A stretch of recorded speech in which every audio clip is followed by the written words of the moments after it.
A Semana Oficial de Engenharia e Agronomia é a 77ª semana, que ocorre aqui com transmissão no site www.soia.org.br. Com vocês, hoje, nós teremos o palestrante Roberto Rodrigues. Roberto Rodrigues é engenheiro agrônomo, agricultor, coordenador do Centro de Agronegócios da FGV, embaixador especial da FAO para cooperativas. Participa de inúmeros conselhos empresariais, institucionais e acadêmicos.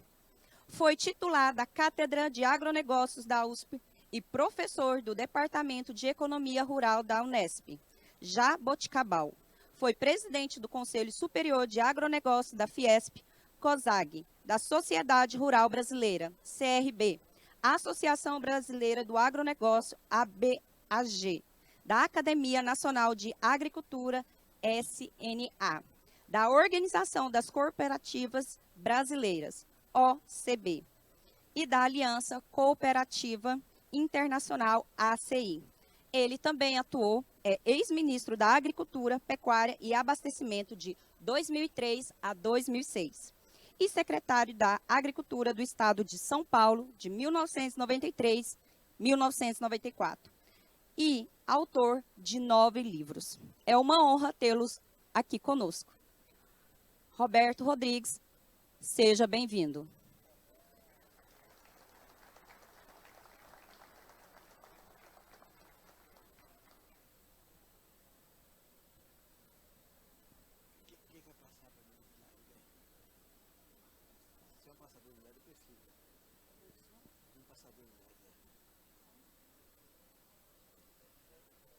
Bom, estão me ouvindo?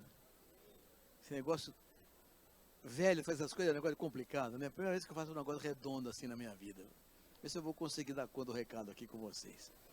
Mas eu estou muito contente de poder participar de um evento tão grandioso como esse que está acontecendo aqui em Goiânia hoje. E espero ter competência para conversar com vocês sobre aquilo que me pediram para fazer, que é inovação e empreendedorismo no agronegócio brasileiro. Vou tentar fazer uma conversa rápida. Está tendo um problema lá no pendrive, não estão conseguindo colocar para funcionar, então eu vou fazer no gogó. Então, peço que vocês tenham paciência comigo.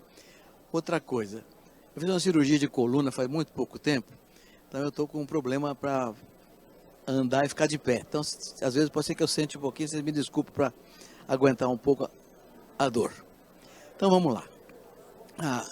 A ideia é falar sobre o agronegócio brasileiro e como empreendedorismo e tecnologia permitiram esse crescimento espetacular que o Brasil viveu nos últimos 30, 40 anos. Mas eu quero começar tratando de geopolítica. Antes de entrar no nosso tema, geopolítica é uma questão hoje está tratada em todos os eventos que a gente vai. Geopolítica virou uma coisa sensacional e essencial para discutir. E há uma discussão muito grande, você sabe disso, sobre a globalização. A globalização vai acabar ou não vai acabar? Existe uma média de opiniões entre diplomatas mais reconhecidos, dizendo que a globalização não vai acabar, mas ela vai mudar, vai sofrer uma transformação. E o que a maioria das pessoas imagina é que a transformação será trazer o velho de novo, mas um velho pior que o velho velho, que é uma nova dicotomia global, em que se terá 2 grandes blocos no mundo. De um lado, o Ocidente, com países ricos, poderosos, mas sem liderança nenhuma, e, portanto, sem projeto, sem uma visão de estratégia de desenvolvimento. E, do outro lado, a China. Não é nem a Ásia, é a China, com todo o entorno dela, com poder, mas com estratégia, com clareza do que quer chegar em relação a ocupar espaços cada vez maiores na política global, sobretudo na área de economia. Então, essa dicotomia é uma volta ao passado, uma volta ao antigo tempo da cortina de ferro, quando tinha a União Soviética de um lado e o Ocidente do outro lado.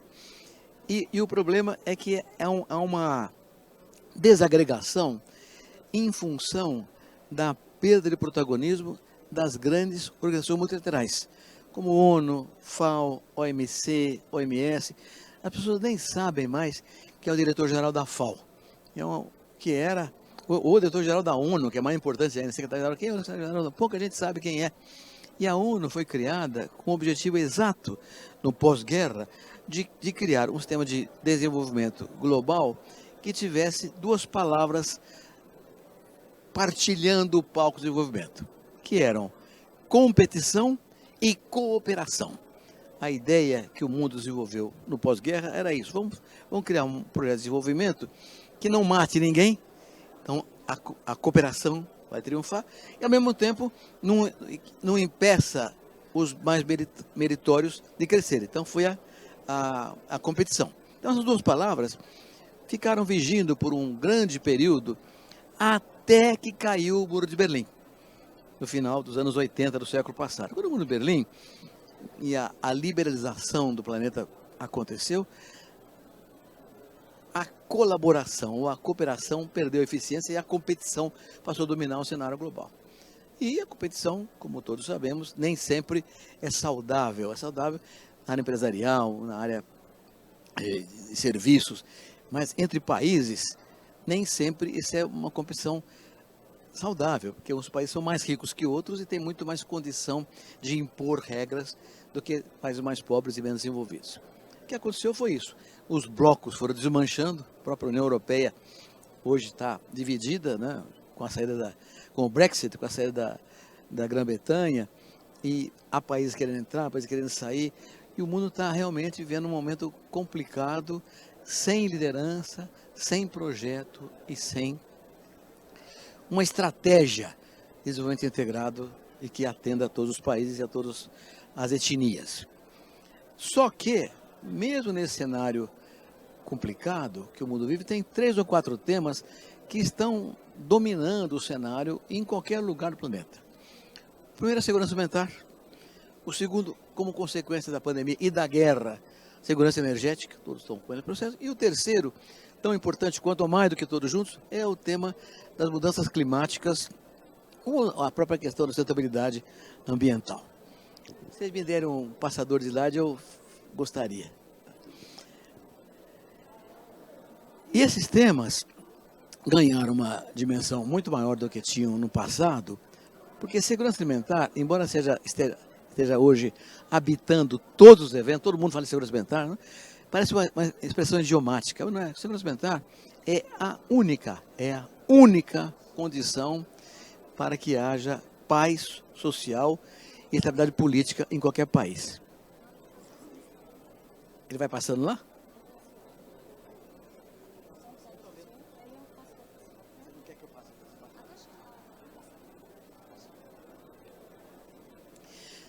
E segurança alimentar passou a ser uma questão central para a estabilidade política nas nações. O Sri Lanka, recentemente, aconteceu um fenômeno que já se repetiu a Primavera Árabe lá atrás. O governo Sri Lanka, um governo eleito democraticamente, decidiu que não haveria insumos de origem química na agricultura, a safra despencou, veio a metade do que era anteriormente, houve uma revolução das mães com crianças com fome e o governo foi apiado do poder. Então, a fome derrubou o governo eleito há pouco tempo. A Constituição Primária é uma coisa parecida com isso.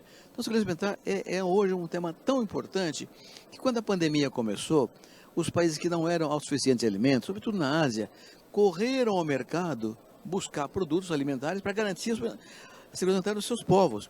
Mas não encontraram, porque as safras tinham sido pequenas nos anos anteriores, mas que os estoques globais eram baixos. Resultado, a demanda explodiu, a oferta não atendeu a demanda, os preços dobraram em dólar. Vocês acompanharam isso? Os preços dobraram em Chicago, em Nova York, em dólar. Soja, milho, carne, açúcar, tudo dobrou porque a lei da oferta e da procura prevaleceu, não havia oferta suficiente para a procura, os preços subiram.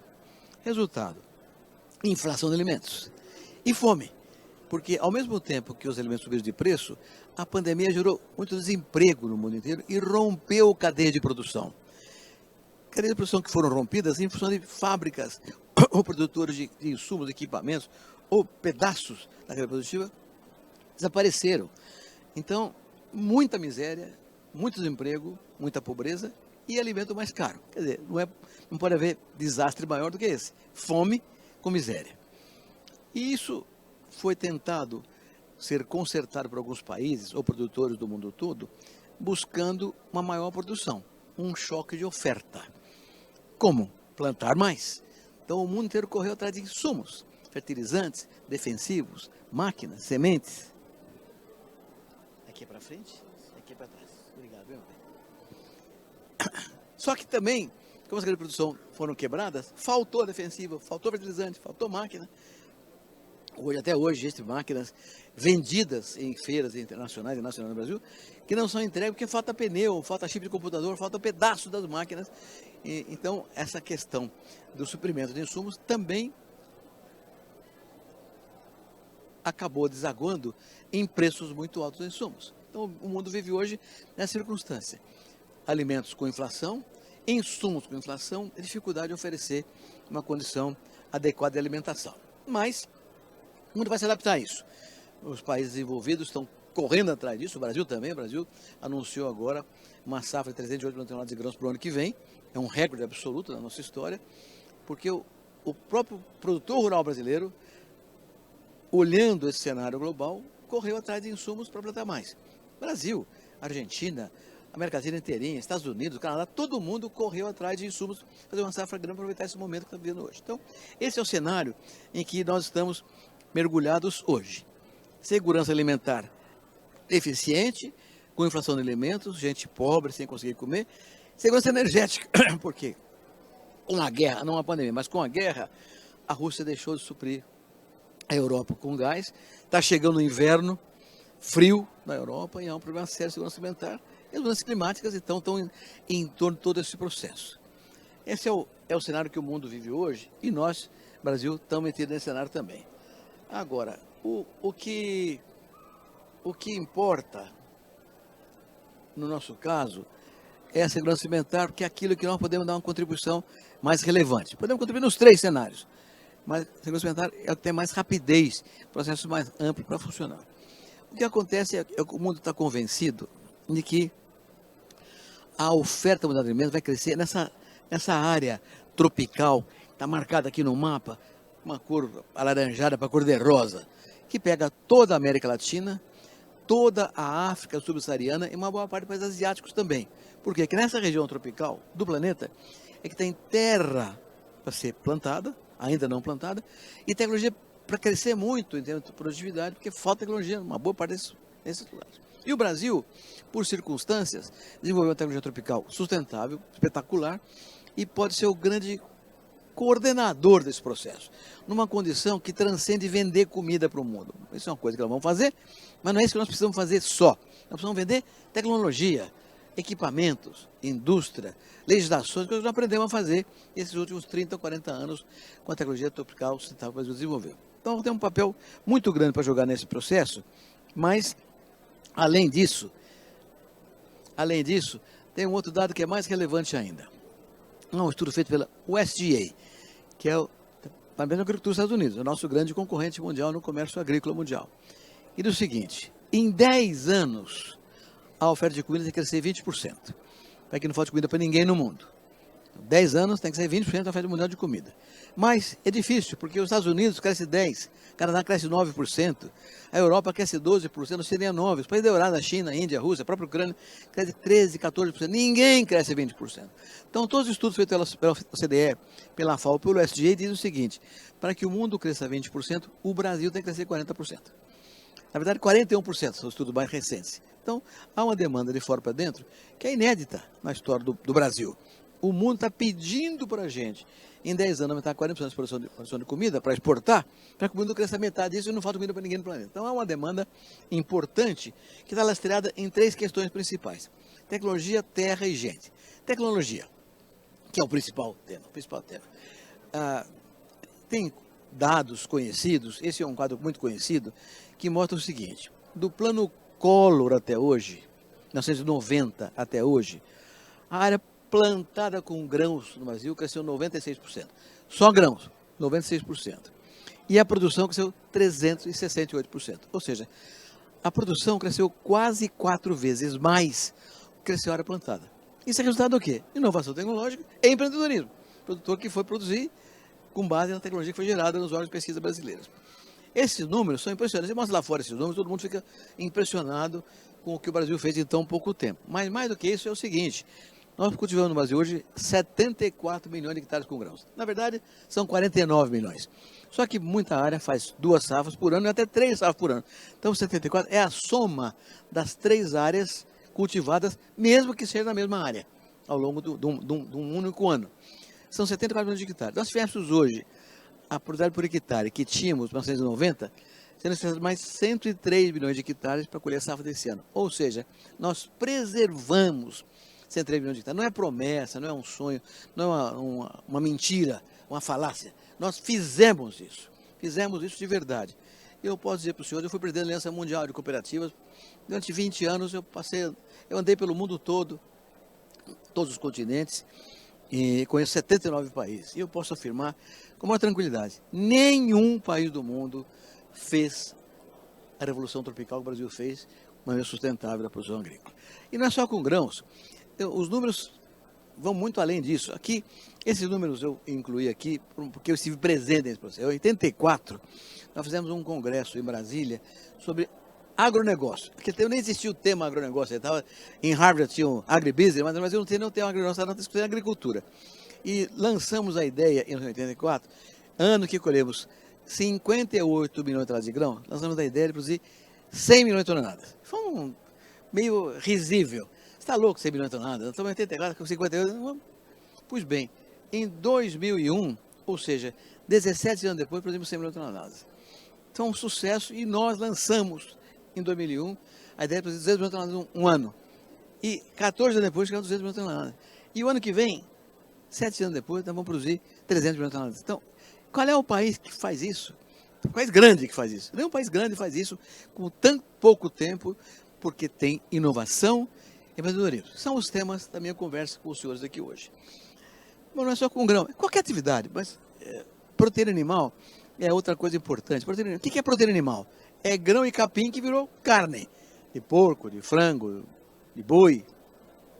Olha que coisa impressionante, a produção de frango nesse período cresceu 526%, de suínos 324%, mesmo na pecuária de corte, que é um ciclo mais longo, porque pela própria ciclo vital do gado bovino, quase 100%. Então, realmente, nós estamos dando exemplos permanentes e consistentes de que as coisas avançam com tecnologia no Brasil.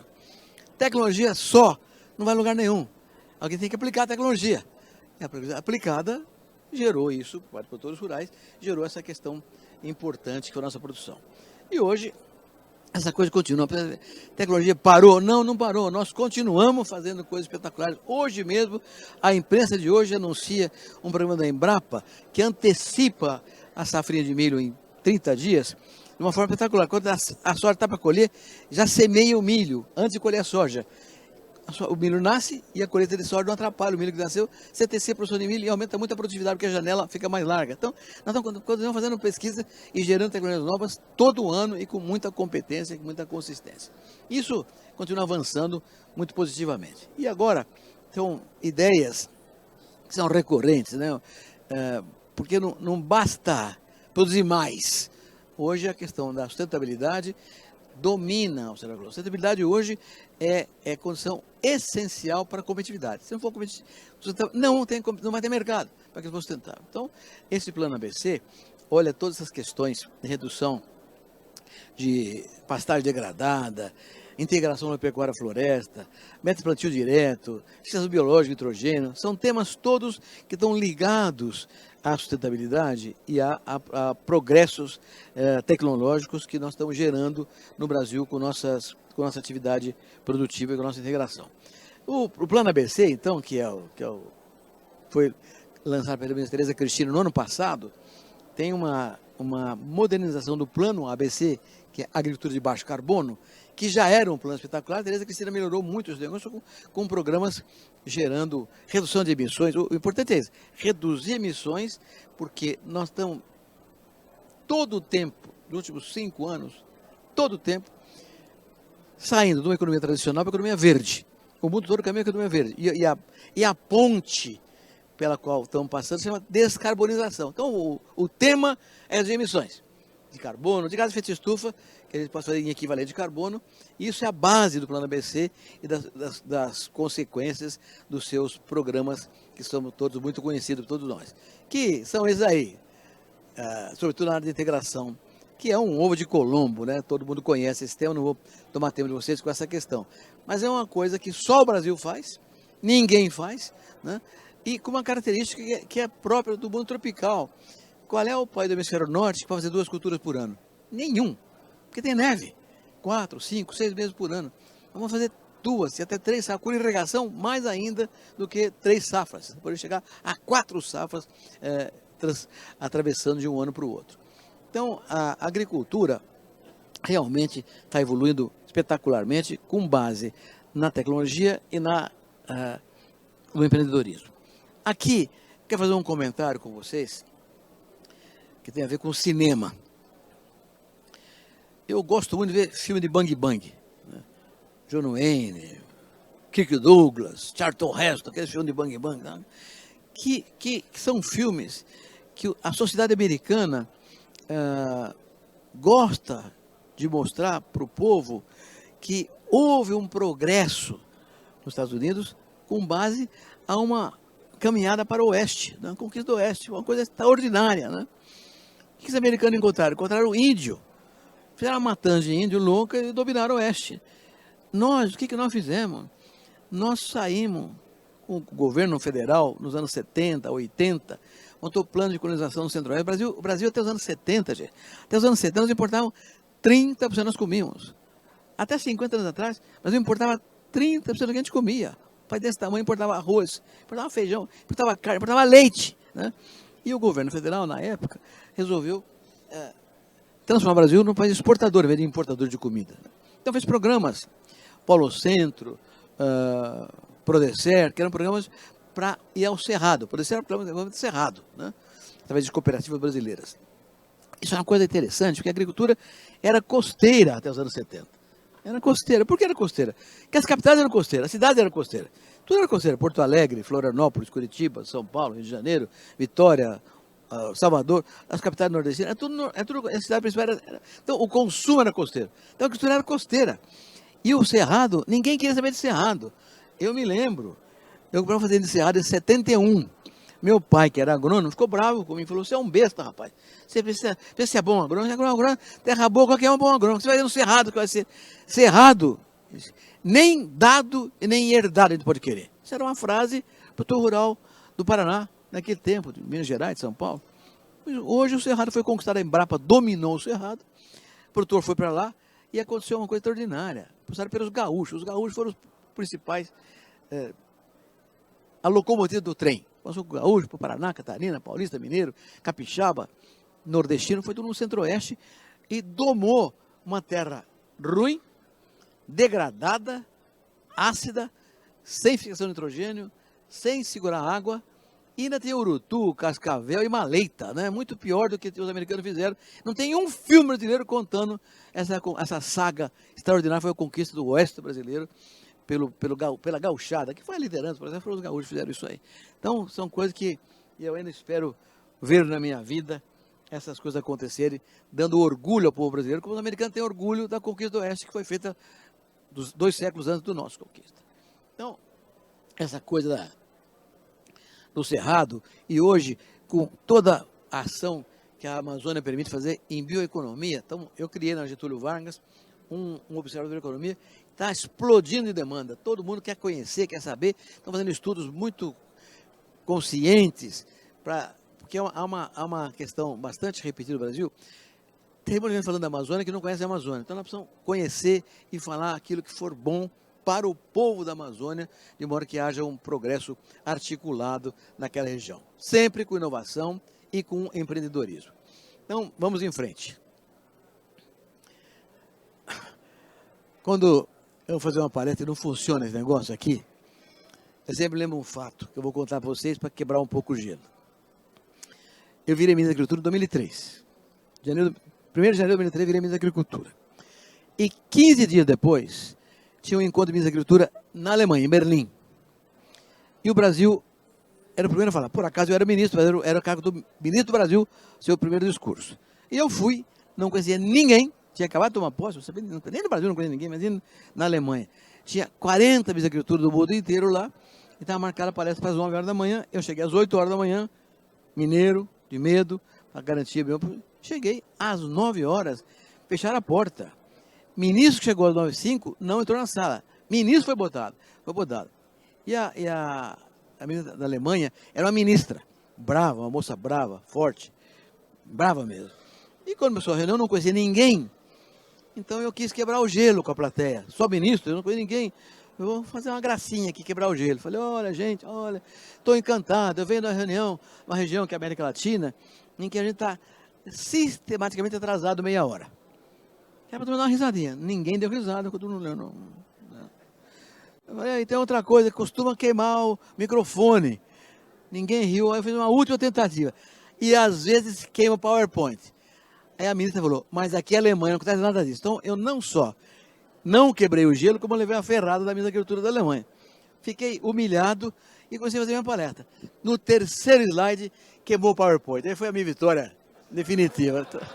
Mas todo mundo deu risada, eu ganhei a parada. Quer dizer, PowerPoint quebra na Alemanha também, viu? Não tem jeito não.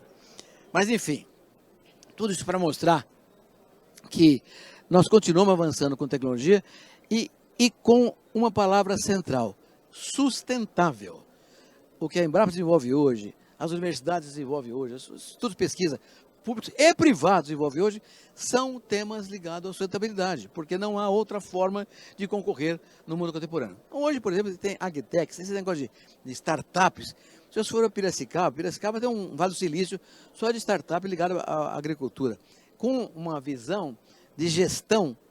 O que tem de novidade em gestão hoje é uma coisa fantástica que está acontecendo hoje em matéria de agtechs, com ambiente de inovação, com hubs, incubadoras, aceleradoras. Há um processo febril de jovens fazendo isso. Então, isso é uma coisa que mais me apaixona. Você vai em Piracicaba, vai lá no centro de startups, é uma juventude de 25 anos, 30 anos, uma meninada que conversa uma língua que você nem entende o que eu estou falando. Mas é a língua da informática, da internet, das coisas. E estão fazendo coisas espetaculares com inovação, de uma maneira poderosa, rápida e profunda. Não vai, viu, trem? Sabe mexer aí. Que nos leva a avançar cada vez mais em termos que estavam superados. Aqui uma informação, eu sou produtor rural. Aliás, eu sou só conselheiro produtor rural hoje.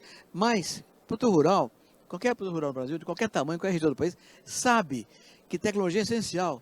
Então, tecnologia transitou em julgar. Todo produtor rural quer usar tecnologia. Se não tiver, ele sabe que ele vai quebrar no tempo. Só não compra porque ele não pode comprar por alguma razão. Agora, gestão não. Gestão ainda não é uma coisa universal. Não é todo mundo que acha que gestão é tão importante quanto a tecnologia.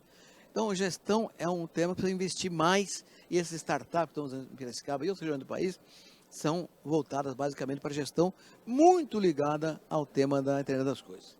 Mas não é só grão, não é só alimento. Nós também temos uma matéria na segurança alimentar, que é o tema central, se soma a segurança energética. As questões estão conhecidas na mídia todos os dias, vocês conhecem isso aí. O Brasil tem uma matriz energética que 44% da matriz energética é renovável. 44% é renovável. É uma coisa fantástica. Desde 44, 16% é na agricultura. É etanol, biodiesel, bioeletricidade gerada nas usinas de açúcar e de álcool. Então, o que nós temos para mostrar para o mundo na área de energia também é sustentável. Também é formidável. E o mundo está olhando, pela primeira vez está olhando agora de verdade, porque está sentindo, vamos passar frio na Europa agora por causa da questão do gás russo. Então, nós estamos muito bem na matriz energética e na segurança energética e da sustentável. E a questão dos biocombustíveis ganhou uma dimensão global hoje importantíssima. Você sabe disso. Hoje há um conhecimento de que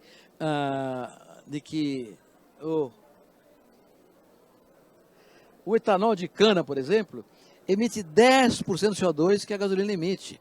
O biodiesel de soja, 20% do CO2 que o óleo de petróleo emite. Então, são coisas que estão avançando também na matéria energética. A bioeletricidade gerada hoje tem mais peso na economia do estrutura energética do que o açúcar ou do que o álcool. Então, são coisas que estão mudando no mundo e nós estamos liderando esse processo. Isso é que é importante. O Brasil lidera isso com tecnologia, consciência e com empreendedorismo. Então, nós temos, olhando essa questão de oportunidade para a cadeia alimentar, onde que nós podemos trabalhar com inovação, com tecnologia, para poder resolver os desafios que nos apertam e as oportunidades que são oferecem para a gente. Então, aqui tem uma lista de questões de produção, processamento, distribuição, consumo, que são riscos que nós sofremos e as oportunidades são abertas pela mesma razão que o risco existe. Então, não podemos, de fato, dar saltos importantes em termos de produtividade sustentável na agricultura brasileira. Realmente não funciona. Então, tecnologia é um assunto importante. O segundo assunto é terra disponível. Como eu disse, o que o mundo diz que o Brasil pode aumentar a economia da pessoa em 10 anos? Terra, tecnologia e gente. Tecnologia podemos falar até depois da manhã, mas estão todos os dados colocados aí.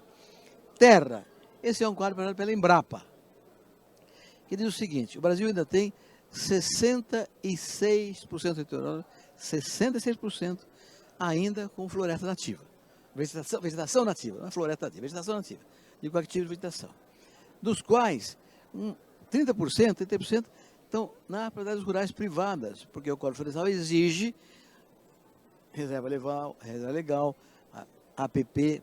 Então, os produtores rurais têm uma terça parte do território brasileiro coberto de floresta por sua conta.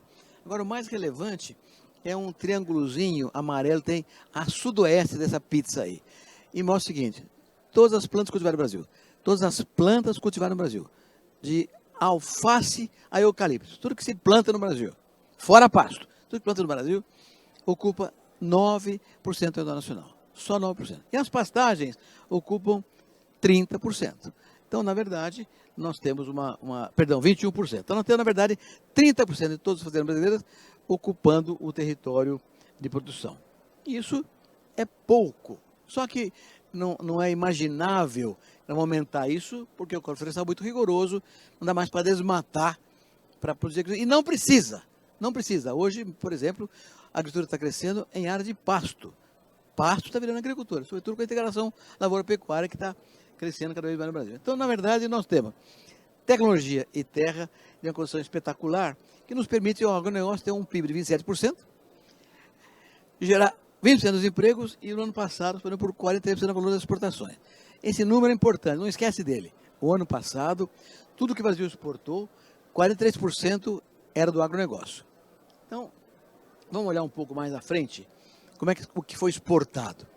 Eu gosto de mostrar essa comparação no ano 2000. No ano 2000, o agronegócio brasileiro exportou 20,6 bilhões de dólares. 20,6 bilhões de dólares no ano 2000.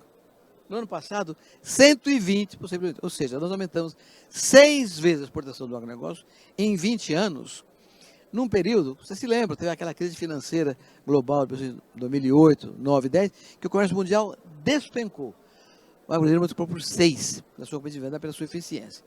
Só que com números interessantíssimos. Por exemplo, a soja no ano 2000 era 20% de 20 bilhões, ou 4 bilhões. No ano passado, a soja foi 39%, 40%, 120 bilhões, ou 48 bilhões. Então, nós saímos de um número de 4 bilhões para 48 bilhões em 21 anos. É uma coisa impressionante. É impressionante o que é feito com essa produção rural brasileira, com tecnologia. Tudo tecnologia. Agora, para onde que foi isso? No ano 2000, 59% foi na União Europeia e Estados Unidos. No ano passado, só 22%. Diminuiu muito a exportação para os países. Não diminuiu. Veja bem, nós saímos de 20 para 120. Então, 50 e 22 é mais ou menos a mesma coisa. Como é que explica isso então? Simples. A China, no ano 2000, era 2,7% do nosso mercado, ou 540 milhões de dólares. 540 milhões de dólares, há 20 anos atrás. No ano passado, a China foi 34% de 120 milhões de dólares, ou 36 bilhões. Ou seja, em 21 anos, saímos de 540 para 36 bilhões de dólares. É impressionante. Qual é o país que consegue fazer isso em tão pouco tempo, né? A Ásia, fora a China, de 11 para 17. Mesmo o Oriente Médio, de 4,6 foi para 5,3. A África, de 3, dobrou para 5,8. Por quê? Porque os países emergentes são aqueles que a população cresce mais, a renda per capita cresce mais e, portanto, a demanda de alimentos cresce mais. É mais dinheiro, come melhor, quer comer mais. Então, isso é o que moveu o comércio mundial brasileiro a tal ponto que a nossa balança comercial, refletida nesse quadro da direita, olha só da direita, da esquerda esquece. Da direita mostra o seguinte: as colunas escuras mostram o saldo comercial do agro, ou seja, a diferença entre que exportou e importou. Está escrito ali, é que é positivo e crescente. Enquanto os demais setores, indústria, serviços, pelas colunas claras, que são deficitárias. Exportamos, mas com déficit. Mas que o saldo comercial no Brasil, aquela linha pontilhada branca, só é positivo por causa do agronegócio. Então, nós temos um papel no PIB, nos empregos e no saldo comercial, que garante, inclusive, nossas reservas internacionais em dólar, que permite avançar. Então, surgem duas perguntas. Primeira pergunta: nós podemos atender o mundo e crescer 40% na oferta de alimentos em 10 anos? Podemos, porque nos trouxe aqui tecnologia, terra e gente. Persistem. Quarto ponto: demanda. Persiste, o mundo continua demandando, querendo comprar mais alimento do Brasil. Então, os fatores do aqui persistem. A segunda pergunta é: mas nós vamos crescer 40%? Não sei. Eu acho que não, porque nós não temos uma estratégia para fazer isso. Então, tem que ter uma estratégia abrangente que implique em ações públicas e privadas. Não é só o governo, o privado tem que fazer parte dele. Mas as públicas são fundamentais. A primeira coisa é logística. O Brasil, que era costeiro até 1970, foi para o centro-oeste com tecnologia, com dinheiro, com gente, mas não levou ferrovia, nem estrada, nem o porto, nem o armazém. Então, a deficiência de logística ainda é grande no Brasil. Está melhorando muito, mas é grande a deficiência no Brasil ainda. Só faz isso. E o governo não pode fazer, não tem dinheiro para isso aí. Então, só com parceria público-privada que as coisas vão acontecer. No público-privada, precisa ter segurança jurídica, tem que fazer reforma tributária, reforma do Estado, reforma do governo, para que haja segurança e haja interesse em investir para ter retorno e payback do investimento. Então, é muito importante que o parlamento brasileiro faça as reformas para que as PPPs surjam e possam avançar. Política de renda é outra questão importante. O Brasil é o único país agrícola importante do mundo que não tem política de renda definida, clara, como tem nos Estados Unidos, na Europa, na China, no Japão. Então, eu proponho uma política de renda chamada quadrado da renda, quadrilátero da renda, cujo ponto fulcral é o seguro rural. O seguro rural é o único instrumento que gera estabilidade na renda no campo e, portanto, o produtor não quebra, não vai embora, não vai desaparecer da produção. E o seguro, nenhum segurador vai dar seguro para o produtor que não usar tecnologia. Só vai ter seguro para quem usar tecnologia de ponta. Então, o seguro puxa a tecnologia universalmente. E puxa o crédito. Com o seguro, todo banco vai dar dinheiro para o agricultor, não precisa Banco do Brasil. Qualquer banco vai dar porque tem o seguro que garante a rentabilidade dele. E, por último, preço de garantia que fazem o seguro funcionar. Então, um político de renda no Brasil que a Tereza Cristina está tentando fazer, a gente espera que o próximo governo faça cada vez com mais eficiência. Outra coisa é comércio internacional. Hoje, no mundo inteiro, 40% do comércio agrícola, 40% acontece em acordos de países ou blocos de países. O que faz acordo? Para aumentar o comércio. Para aumentar o comércio para quê? Mais emprego, mais riqueza, mais renda. Nós temos muito poucos acordos comerciais consistentes com grandes países. Então, fazer essas coisas acontecerem, inclusive agregando valor. Eu não quero exportar milho, soja, eu quero exportar o frango, o porco, o queijo, com milho embutido lá dentro. Isso implica negociação política, comercial. O governo tem que negociar com os países compradores para que não haja a escala tarifária que aumenta muito os tributos industrializados e não tem tributo na commodity agrícola. Outra coisa é diversificar as cadeias produtivas. Nós hoje somos muito bons, exportamos soja, milho, carne, açúcar, suco de laranja, café. Mas nós somos o terceiro maior produtor mundial de fruta. E somos o 24º produtor de fruta no mundo. Nós exportamos mais leite. O Uruguai exporta mais leite do que nós, com competência do Uruguai. Né? Peixe. Nós temos 8 mil quilômetros de costa, 12% da água doce do mundo. E não temos nem traços de produção de peixe. Compramos peixe da China, da Espanha, do Uruguai. Né? Então, são cadeias que nós podemos melhorar muito, diversificando a nossa produção. Tecnologia, óbvio, sem tecnologia nada vai acontecer. A tecnologia é a base de todo o processo, tem que acontecer. Inclusive, reformando questões como, por exemplo, fertilizante. Nós importamos 85% dos fertilizantes que consumimos no Brasil. É muita dependência externa.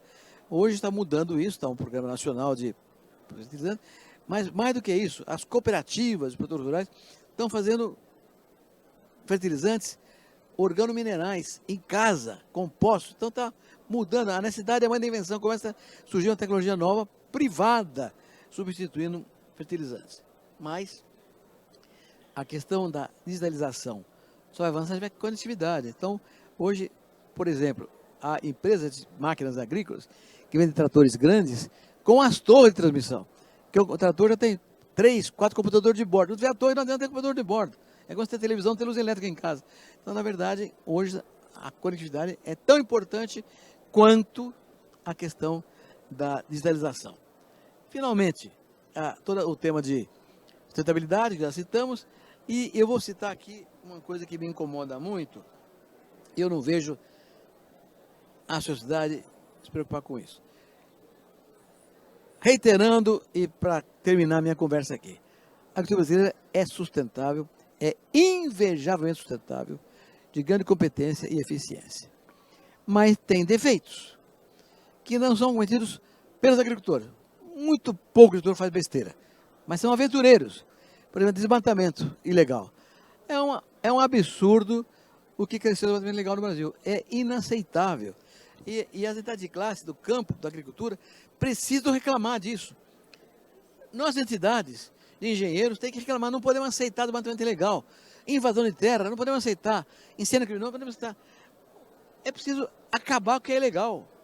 Não é na Amazônia, é em qualquer lugar. É ilegal, não pode ser aceito. Senão a agricultura brasileira, que é eficiente, vai ser penalizada pelas ilegalidades cometidas por aventureiros ou bandidos, agricultores ou não. Tem que ser punidos. A lei existe para isso, então fazer essas coisas acontecerem. Acabar com garimpo ilegal, garimpo em terra de índio, não pode. Questão fundiária, até hoje tem na Amazônia milhares de produtores rurais que foram levados por governos lá, 30, 40 anos atrás, e não tem título de propriedade. Não pode ter crédito rural, vai dar o que como garantia? Ele corta a árvore para sobreviver.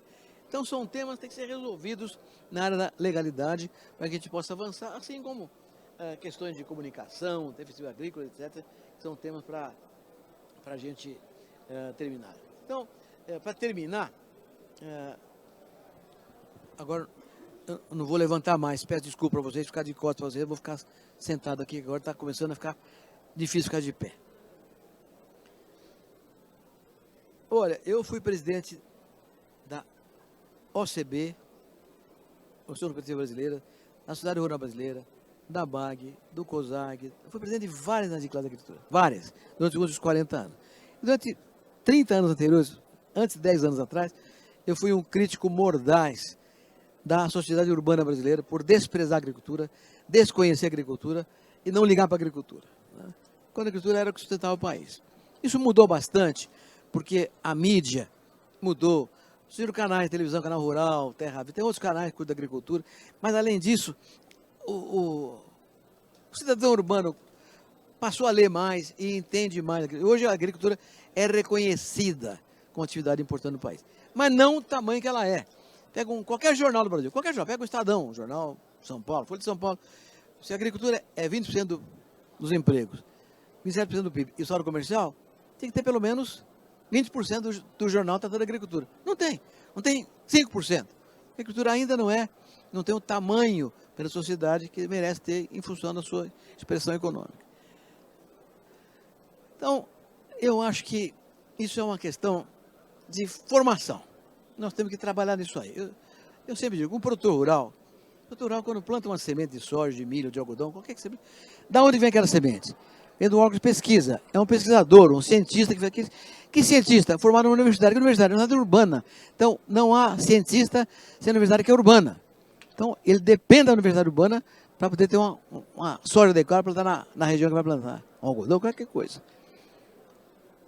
O trator que ele usa, a plantadeira que ele usa, são fabricados em fábricas urbanas. O defensivo, fertilizantes, são fábricas urbanas. O banco da crédito é urbana, a seguradora é urbana.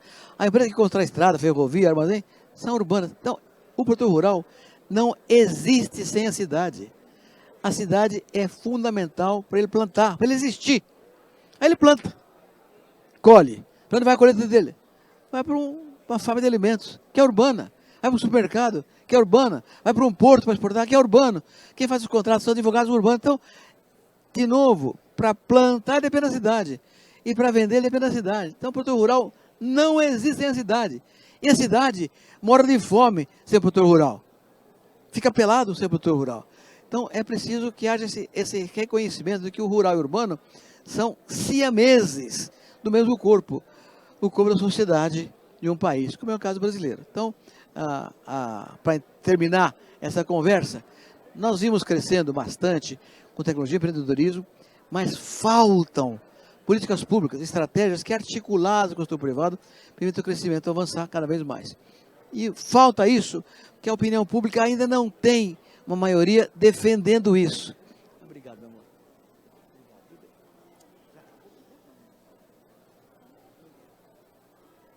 Acabou? Bom, acabou meu tempo. Então é isso. Eu até ter acabado mais tempo, eu nem vi você mostrando para mim, desculpa, eu não olhei nada. Mas enfim, o que eu quero terminar aqui dizendo o seguinte: o Brasil vai ser o campeão mundial de segurança alimentar. Nenhum país tem as condições que o Brasil tem, tecnologia, gente, terra, e não há nenhum país que atenda uma demanda global que o Brasil tem. Nessa condição em que nós somos um país ocidental, pendurado na Ásia, a oportunidade é que um país grande como o nosso vai servir o mundo inteiro. Nós temos que estar aberto ao mundo inteiro para alimentar, com energia, com alimentos, com fibras, para o mundo inteiro. Podemos fazer isso aí. Então o Brasil pode fazer isso, mas tem que ter políticas públicas. Então, agora tem eleição para presidente da República. Eu estou torcendo para que os candidatos agora apresentem seus planos de governo. O que vocês vão fazer para a agricultura? Para a gente poder cobrar e exigir do candidato eleito e do parlamento que foi eleito políticas públicas que permitam ao país dar um salto que o transforme no campeão mundial da segurança alimentar e, portanto, campeão mundial da paz.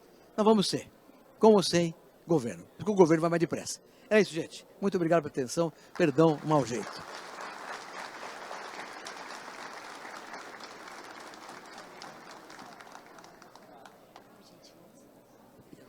Pessoal, nós iremos abrir a perguntas.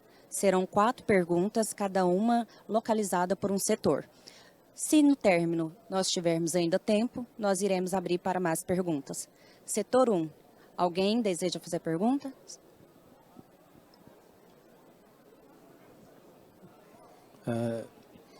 Boa tarde a todos.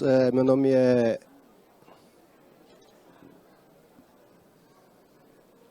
Boa tarde a todos. Meu nome é Eugênio Emérito, sou da Associação dos Engenheiros Agrônomos do Estado do Piauí. Gostaria de perguntar ao ex-ministro Roberto Rodrigues qual o impacto da guerra da Ucrânia na sustentabilidade da agricultura brasileira e na segurança alimentar mundial, diretamente ou indiretamente, né? Tanto via exportações de grãos, quanto no fornecimento de insumos. Obrigado. O senhor, desculpa, eu não vi o seu nome, por favor. Eugênio Emérito. Eugênio. O senhor é engenheiro agrônomo, né? Colega. Muito prazer. Bom, uma pergunta importante que você está colocando. A guerra da Ucrânia, ela, na verdade, ela complicou a situação da pandemia. Porque a falta de produtos agrícolas estocados no mundo e a falta de insumos já gerou inflação de alimentos e falta de alimentos no mundo inteiro. Então, a pandemia foi o grande responsável. A questão da guerra da Ucrânia complicou isso, porque a Ucrânia é o grande fornecedor de milho e trigo para a Europa. Então, a falta de trigo e milho para a Europa gerou uma escassez desses produtos e, obviamente, o trigo é um alimento fundamental em qualquer lugar do mundo, né? Isso dá um problema sério. Mas também a Rússia, por causa de bloqueios que ela sofreu marítimos, também deixou de exportar fertilizante, deixou de exportar trigo, que é um produtor importante. O senhor está ouvindo o que eu falei? Obrigado. Então, a guerra na Ucrânia perturbou a oferta de alimentos para a União Europeia, basicamente a União Europeia, mas também para os africanos, que a Europa vende para os países africanos produto que traz da Ucrânia e da Rússia também, né? Então, houve uma redução da oferta de alimentos sobretudo trigo e milho, da Ucrânia para a Alemanha e da Rússia para outros países do mundo, para a África inclusive. O da Rússia já está sendo resolvido, já está transportando.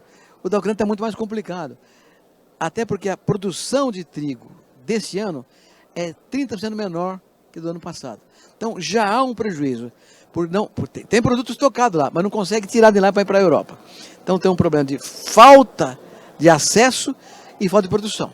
De modo que há um problema dramático no suprimento de trigo e milho para a União Europeia. Isso afeta o mundo inteiro. O mundo inteiro, não é só o Brasil, o mundo inteiro. Porque os preços subiram. E a inflação de alimentos, que é mundial, nós temos inflação no Brasil também. Não é a inflação do governo brasileiro, é a inflação global por causa da pandemia e da guerra. Então o mundo inteiro vive inflação. E há escassez de alimentos no mundo inteiro. Que só vai se resolver com um choque de oferta. O senhor me dá uma oportunidade, agora o senhor não está perguntando, mas vou contar uma novidade para os senhores. Eu fui num congresso de trigo domingo passado em Foz do Iguaçu. E estava lá o diretor do Centro de Trigo da Embrapa, de Passo Fundo, o Jorge Leiminski. Ele contou uma coisa importantíssima. Os senhores sabem que o Brasil importa trigo. Nós temos um consumo de 12 a 13 milhões de toneladas de trigo por ano, produzimos 8 a 9. Então nós importamos 3, 4 milhões de toneladas de trigo, basicamente da Argentina e do Uruguai, mas também da Europa em alguns casos, né? Pois bem, a Embrapa desenvolveu variedade de trigo aplicável no cerrado, não só irrigada, também em sequeiro o cerrado, de acordo com o diretor-geral da Embrapa de Trigo, permitirá que em 2030, daqui a 8 anos, a gente... Tá ruim? Não está funcionando o microfone, viu, gente? Se eu fizer bem pertinho assim, melhora ou não?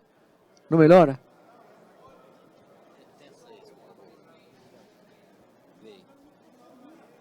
Esse?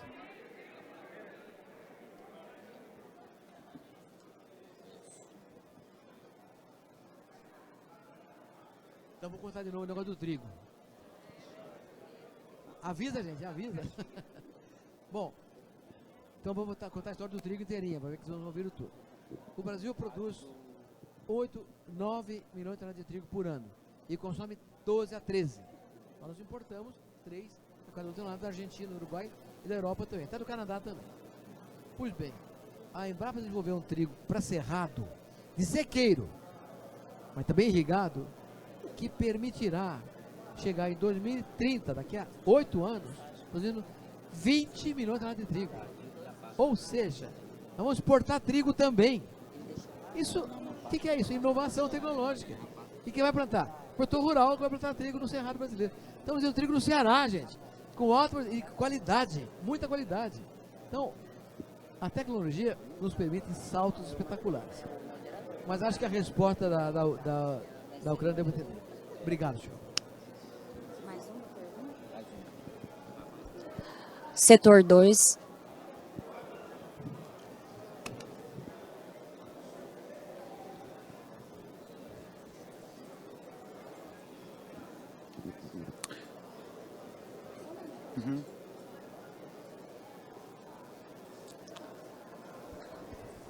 Ok? Boa tarde, Dr. Roberto.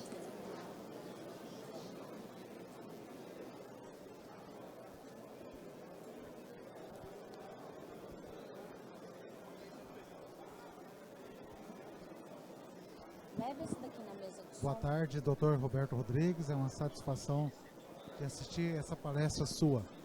Eu sou Adriel, sou professor da Universidade Estadual de Ponta Grossa e a minha pergunta vai no seguinte sentido. Nos anos 70, seus dados deixaram muito claro que o Brasil passou de ser um país de famintos para excesso de produção de alimentos.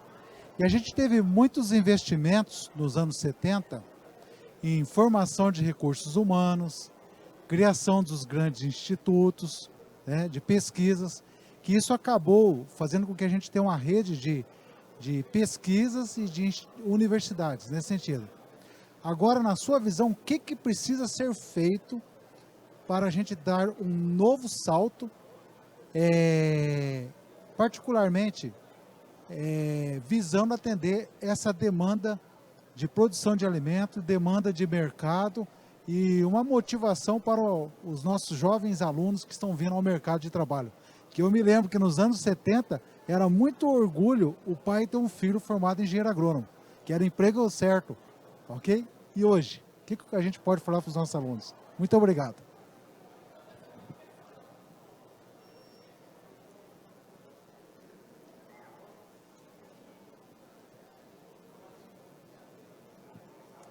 Bom, muito obrigado pela pergunta.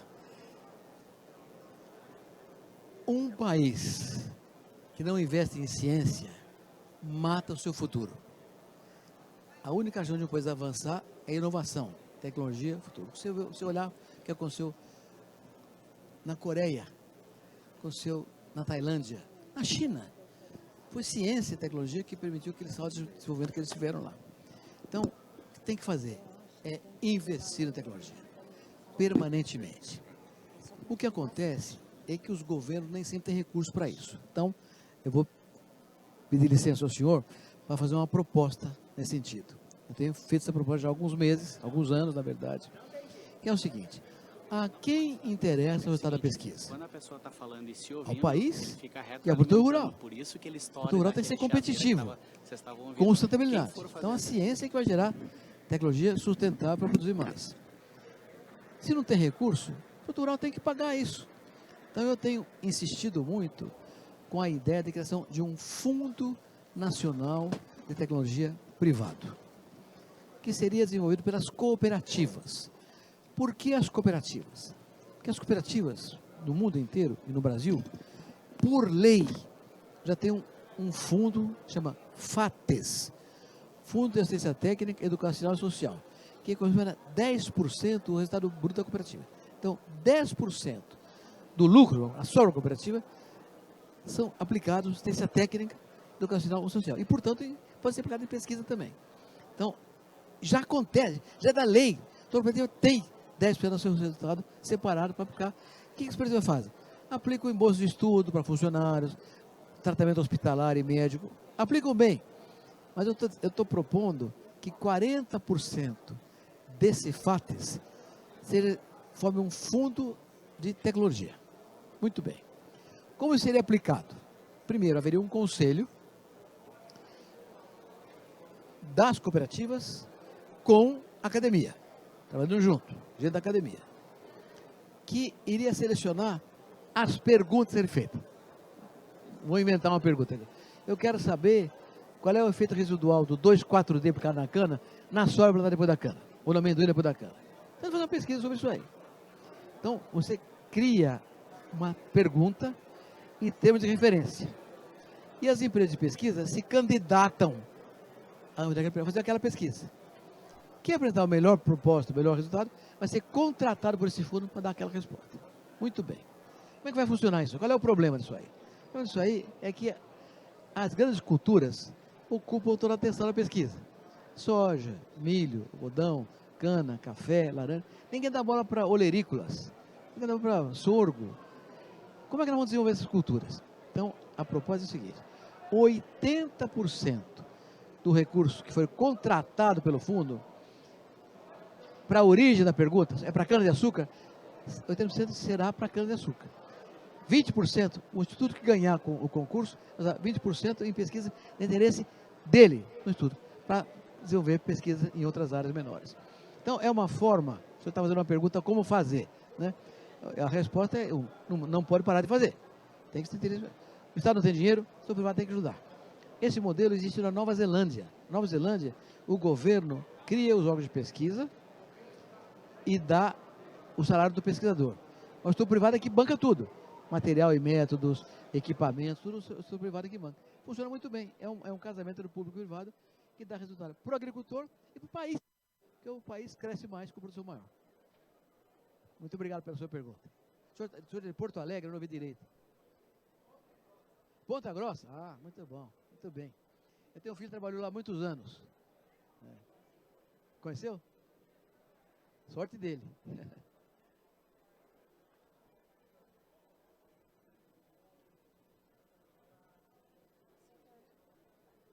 Setor.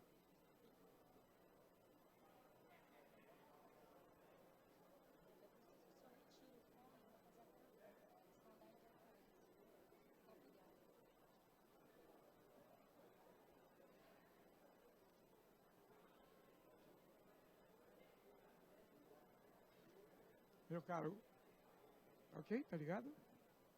Meu caro ex-ministro, muito prazer. Eu sou Ailton Câmara, eu sou engenheiro civil e eu sou do lado do Pará. Ok? Eu sou do lado do Pará aqui e nós somos um corredor, hoje o Estado através do Porto de Miritituba até Barcarena, no Pará. E eu, na verdade, não tenho quantitativos, mas representa hoje, nós temos 4 grandes empresas que embarcam soja e milho para a China, na sua maioria. Eu estou aqui até por uma manifestação minha no Conselho Estadual de Profissionais sobre a regulamentação do transporte, do sistema de barcaça, que grande parte delas vieram do Paraná e hoje trafegam lá e criam um problema terrível. Como seria para tentar normalizar ou normatizar, que eu defendo um sistema de balizamento, sinalização, correção de canais, que eu espero inclusive manifestar oportunamente aqui no evento. Como que seria uma solução, isso que eu sei que funciona muito bem na Europa, né? Você sabe disso, você tem muito conhecimento, e a gente gostaria de ver, para criar uma discussão sobre esse novo sistema modal que foi criado na Amazônia.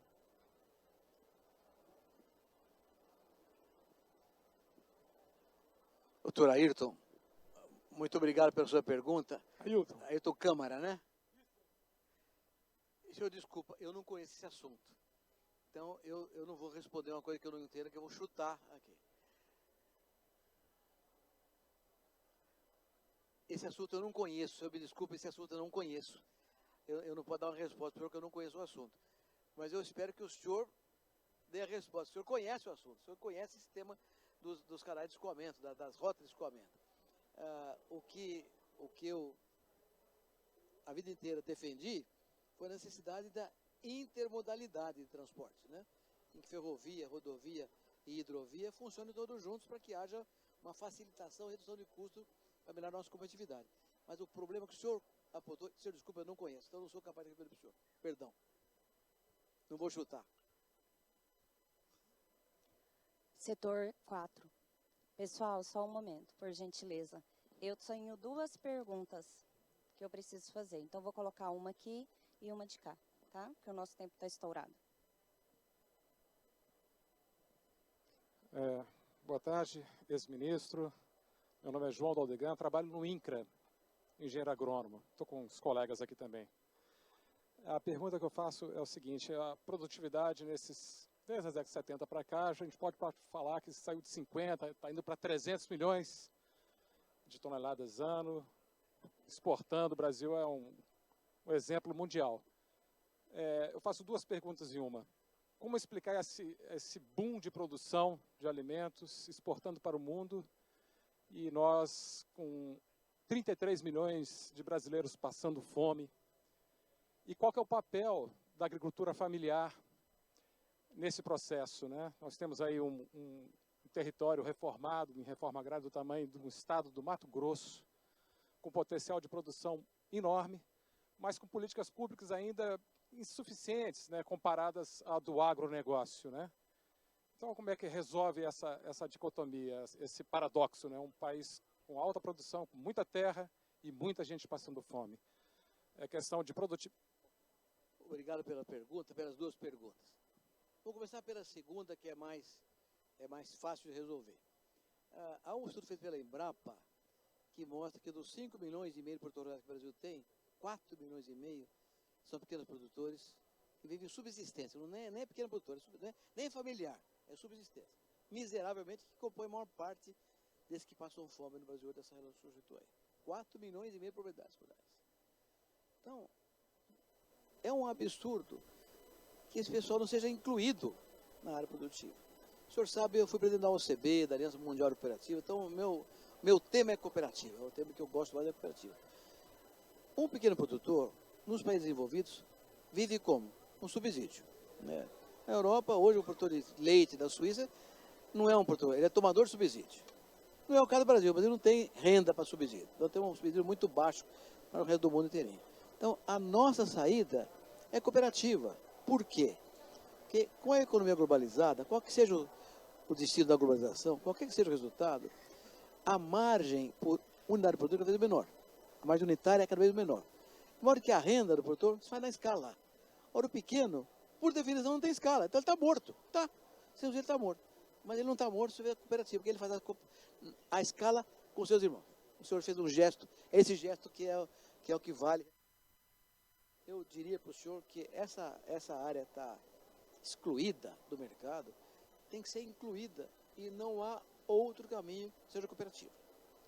Todavia, cooperativa, embora seja uma solução, eu estou vendo aqui ex-alunas minhas da área do cooperativismo na Unesp de Jabuticaba durante 30 anos, cooperativismo é uma solução, mas não é uma solução gratuita. Uma cooperativa dar certo tem que ser necessária. Então, muitas vezes, as pessoas que teriam que fazer uma cooperativa nem sabem que existe a cooperativa. Então, é papel do sistema cooperativista e do governo, da área da educação, fazer proselitismo, mostrar o que é cooperativismo, como é que funciona a cooperativa, para que as pessoas que não estão no mercado se sintam atraídas pela área cooperativa e defendam a cooperativa. Se não for necessária, não faça. Se a sociedade que vai criar a cooperativa não achar que é importante, não faça. Primeira coisa, tem que ser necessário. Então tem que saber que existe para ser necessário. Então falta educação cooperativista. Segundo, a cooperativa é uma empresa. É uma empresa de caráter social, mas é uma empresa. Então tem que ter resultado. De modo que tem que ser viabilidade econômica. Não é uma sociedade de poetas mortos. Vamos fazer? Vamos. Quando você põe? Não põe nada. Então não faz. Tem que ter, é uma empresa. O menor que seja a contribuição, cada um tem que ser uma empresa. Então tem que ter. Terceiro, tem que ter espírito associativo e liderança para o processo. Então isso tudo depende de educação. Então o cooperativismo não é uma coisa trivial. O presidente Raul Alfonsín, da Argentina, que era um cooperativista apaixonado, ele criou como presidente uma Secretaria Especial do Cooperativismo, ligada a ele diretamente. É um ministério, criou centenas de cooperativas. Quando o governo dele acabou o sangue do Estado, não sobrou nenhuma. Cooperativa não é um momento de cima para baixo, é de baixo para cima. Tem que ser convencimento da base. Então, primeira pergunta ao senhor é isso. Cooperativa é uma solução para quem está fora. E não há outra solução sem subsídio. Não é o nosso caso, então cooperativa é a solução. Segundo, o tema que o senhor colocou, essa disfunção entre um grande exportador mundial e fome no Brasil, não é um problema da agricultura. É um problema de poder aquisitivo. Lamentavelmente, o Brasil está com 13 milhões de desempregados hoje. E fora o que é subempregado, não tem renda. E a inflação de alimentos, que afetou o Brasil também, piorou o problema. Então, você já não tinha renda para comprar, o que tinha antes da pandemia. E aumentou o preço, ficou pior ainda a necessidade de comida. Então, o que existe é a ausência de políticas que permitam geração de emprego para valer, basicamente investimentos, em ferrovia, rodovia, em hidrovia, como o senhor Câmara perguntou, para gerar emprego na veia e renda para a população. Sem renda, não tem consumo. Sem consumo, esses números ficam cada vez piores. Então é preciso, a agricultura faz a parte dela, que é a oferta. A demanda depende de renda. Obrigado pela pergunta. Pessoal, e parabéns pelo trabalho lá no INCRA, viu? Parabéns, belo trabalho. Pessoal, nós agradecemos as perguntas, o nosso tempo está esgotado.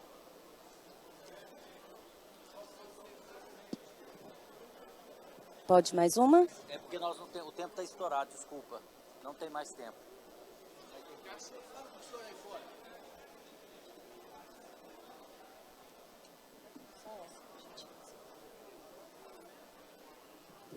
Roberto Rodrigues, é uma honra tê-los aqui conosco. Agradecemos imensamente a sua disposição, sabemos da sua agenda corrida. Foi uma honra enorme poder passar esse tempo com o senhor, desse conhecimento enorme e trocar experiências. Gratidão. Fica aqui o nosso certificado da participação.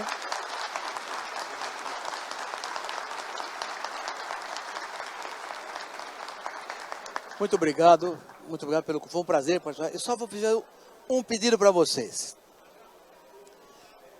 Várias pessoas me chamaram de ex-ministro. Eu fui ministro há 17 anos atrás. Então já, uma geração já passou, não tem mais nem ministro, mais nada. Ah, não, eu já de ministro, porque no Brasil, o cara foi ministro a vida inteira, governador a vida inteira. Não. Eu sou ex-ministro, ex-secretário, ex-presidente da OCB, ex-presidente da BAG, ex-presidente da Rural Brasileira, ex-presidente da Coplana, presidente da Aliança Mundial Cooperativa.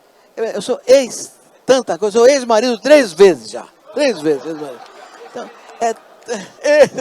então, esse negócio de ex, nada. Olha, eu sou engenheiro agrônomo, brasileiro, que ama esse país e quer fazer da agricultura o passaporte para o desenvolvido. Vamos fazer isso juntos, gente. Vamos ser campeão mundial da paz. Obrigado.